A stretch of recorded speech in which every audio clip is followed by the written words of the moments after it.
Hey, everybody. Thanks for joining us again for another shortened episode here of Jake's Takes, kind of talking about what's current, my views on situations that are happening, that are unfolding almost in real time. And I want to talk about Justin Powell transferring from Auburn, which was a shocker to a lot of people in the transfer portal in general, and kind of my thoughts on it. I'll start with Justin. I do want to say, whenever a kid leaves, I was always a player's coach. It's always about the players. You wish the kid nothing but the best. And wishing evil upon an 18, 19-year-old kid isn't the way to go. And it shouldn't be handled like that, regardless of how upset you are or how good of a player that he was. Now, when you look at the background of this is not something that happened overnight. This was not a decision that was made out of the blue that shocked a lot of people. He obviously went out with a concussion. He was out for a prolonged amount of time. You look at the updates you're getting, having trouble with light, all those things, and that makes sense. But there also are a few other factors that are involved when something like that happens. Number one, the kid's away from home, which he made that choice to come to Auburn because, to be honest with you, a lot of the teams at home didn't want him. And that's just the truth. And that was a bad evaluation by them. He's isolated. We all know the protocols with COVID. And when you look at what led up to this, to me, and without muddying the waters too much, I think it was a combination of things. A combination of homesickness, a combination of wanting to play, not being able to play, and a combination of wanting to be the guy. And, you know, earlier in the year when he was the guy with no Shareef Cooper, you saw him moving up draft boards. He was doing really well before the injury happened. And all this happens, and now you're going to be just a pawn on a big chessboard. Look who's coming in. Jabari Smith Jr. You have a chance of Shareef Cooper coming back. Trey Alexander's a very high-ranked player that would have a chance to play early. So all those factors, and some kids will say, oh, well, I don't feel loved, I don't feel this, I don't feel that. And you can take away from that whatever you want. But it was a combination of those things. And really, in my opinion, it wasn't approached by the player as well as it should have been. Because when you are a coach, you are responsible for everybody on that team. You are responsible to love everybody on that team, from the walk-ons to the scholarship guys, and you treat everybody the same. At least the good coaches do. And I know that's what Bruce Pearl does. That's what Nate Oates does. You look at the deal with John Petty. So I think this was a combination of things. And I'm going to say this. If you are not happy at a place that demands that much time and there is that much of a grind put in, then you staying there is not just a detriment to yourself. It's a detriment to the locker room. It's a detriment to the team, regardless of how good of a player that you are. So don't think that this was any tampering. Do not believe it was that. I won't talk about the Davion Mitchell and Baylor situation, where I think some of that actually went down, but that's a story for another day. This was a situation where a combination of things led to a point, and that was the point where he announced that he was transferring, put out a blanket statement. And again, best of luck to the kid. But at the end of the day, if you're not the type person that feels comfortable in that situation, or you're not the type person that wants to say, listen, you know, we got a bunch of dudes on this team, and we're going to have to share the love. And again, I'm not accusing anybody of anything, but from what I've been able to gather, that's been a part of it. Then you add in the concussion and not being able to play. I think that led to him deciding to leave, and he will be closer to home. My money right now is on Louisville. That would be my guess. I know a lot of people say Kentucky, which I don't think they're out of the woods. And I'm going to get into the transfer portal and kind of what I think. But from the Justin Powell situation, I do not think it was one thing. I think it was a combination of things. And you know what? Best of luck to the kid. Hope he has a great career. Number one, I hope he's fine. I hope he's healthy.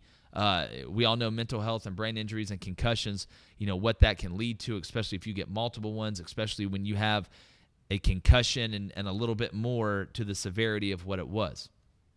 And for people that are pushing the panic button, I would not push the panic button. I'm going to go ahead and give you a hint.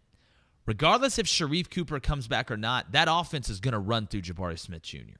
It's just going to. When he steps on the court, he will be the best player in the SEC. He will, and people will think I'm crazy saying that. I really believe that. You look at, not only his rankings, that's one thing, but he's able to do everything at a height that is very rare. They call them unicorns, whatever you want to call them. So really, that's my take on the Justin Powell situation from what I've been told. And do not think, and typically it's not really one thing when a kid transfers. It's a lot of things that add up to a point where they decide to pull the parachute, and it looks to me like that's what happened here. But to me, when you look at this transfer portal, and I'm all for players being able to leave if they're not comfortable. And we talk about the Dylan Brooks situation in Tennessee. When you have a life-changing event, a death in the family, the head coach gets fired, you find out there's an NCAA investigation, which I don't think has anything to do with the Justin Powell deal. I know that rumor's been floated out there. If that was the case, there'd be a mass exodus. Just look at Tennessee. But if that doesn't happen, there should be I wouldn't say penalty, but there should be a standard to be able to transfer not only within the same conference, but in the same division. So the Division I level. If you want to go down a level, okay, that's fine. That's why I also believe if you're a guy that's in Division II or FCS or whatever, and you want to transfer up a level, there should be a standard where you either you sit out a year. That should be the answer. And if you're a guy that hasn't used their red shirt or anything like that, that's an easy way to not lose any eligibility and be able to be a part of the team and stuff like that. But if we're getting to the point where kids can just transfer with no penalty wherever they want, that is a very, very slippery slope that's going to turn into the monopolization of college sports. Look at what LeBron James did with the Heat. They said, well, we have the ability to all go to one place and form a super team. Why would we not do that? Now look at the NBA. Look at the Lakers. Look at the Nets. I mean, LeBron can go from one spot to the other, bring 3 or 4 guys, and they'll win the championship, regardless of where they go. The Nets, look at that roster. And what scares me is that people are going to say, okay, well, I'm a guy that wants to transfer. I'm a big-time guy at, let's say, Louisville. Let's say I'm a top, and I'm just using this as an example. Let's say you have a offensive tackle that's a sophomore, going to be a junior. He's already on the scouts' radar, going to be a big-time guy, checks all the boxes, and he wants to transfer to, let's say, Alabama. And all of a sudden, now that this guy transfers to Alabama, it is not tampering for players to talk to players. This isn't a professional organization. So now that kid can call 4 or 5 of his buddies because all the top guys know each other. They know each other for the most part, regardless of what school they're at. They talk to the same people. They swim in the same circles. And, it's such an amazing thing to see what Nick Saban has done without, basically building a super team without having to do that. But now it's going to be taken to another level. And I always talk about parity is good for purity. Parity is good for purity. And in college, parity needs to happen. We do not need to have 3 super teams or 2 super teams that are just so much more dominant than everybody else, especially up front, that people lose interest in the game unless you're a fan of one of those teams.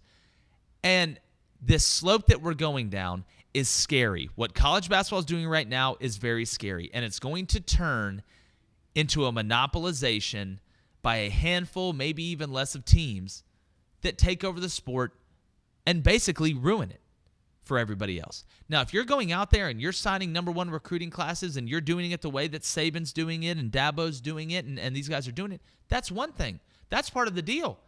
Everybody's even when they walk in that living room. They look at the past. They look at the spreadsheet. This guy got drafted here. He's making this amount of money. But those guys are earned. This, to me, is one of the most dangerous things that is happening to college athletics. And it sounds cool and it sounds fun, but it is not a good business decision, number 1, and it's not a good thing for the longevity of the sport and the success of the sport because it's going to pigeonhole everybody else into one category while 2 or 3 teams are elevated into another. And you say, Jake, well, that's basically what it's been with the college football playoff. And I agree with you. That's why it needs to expand to 8.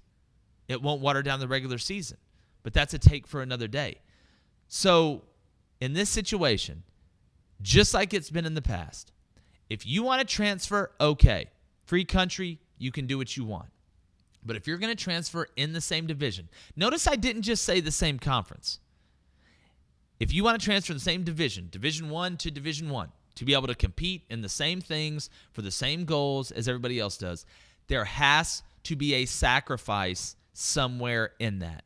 And sitting out a year is the ultimate sacrifice, because the thing that matters most, especially to the elite guys that are trying to get to the next level, is playing time.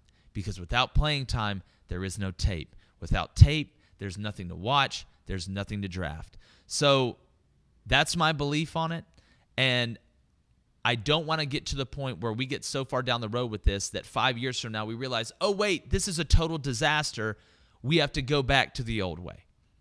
So I would love your thoughts on that. Comment below. Hit me up on social media. I do want to tell you we are doing a bracket challenge. The Jboy Show special bracket challenge. We'll have that group set up so you guys can sign up. I'll let you know. Obviously, we'll blast it out as more information comes. The winner got a great prize for you guys. We're going to give first, second, and third place. I'm filling out one bracket. It's one bracket. Give me your best shot. We're not going 30 brackets. I don't want, an upset bracket and a normal bracket. We're going to see what you got. We're going to see what I got. And we all know it's a crapshoot when it comes to it. So get ready for that. Make sure you head over to jboyshow.com. These gray hoodies, it's about as fresh as it gets, in my opinion. I'm not Vera Wang or anything. I'm not a fashion expert. But, walking around, I think you look pretty great in it. I know I feel like I do, as ugly as I am. But go check out the jboyshow.com, and they're great priced. Just like all we do, we're for the people, by the people, and we're not going to, make you pay $60 for a T-shirt. I'm not Kanye West, so don't worry about that. I appreciate you guys joining us. Got some more great episodes on the way, some more great takes on the way. At least I think they're great. I know some of you will agree, some of you will disagree, and I appreciate you joining us for another edition of Jake's Takes. This is Jake, and I'm out of here.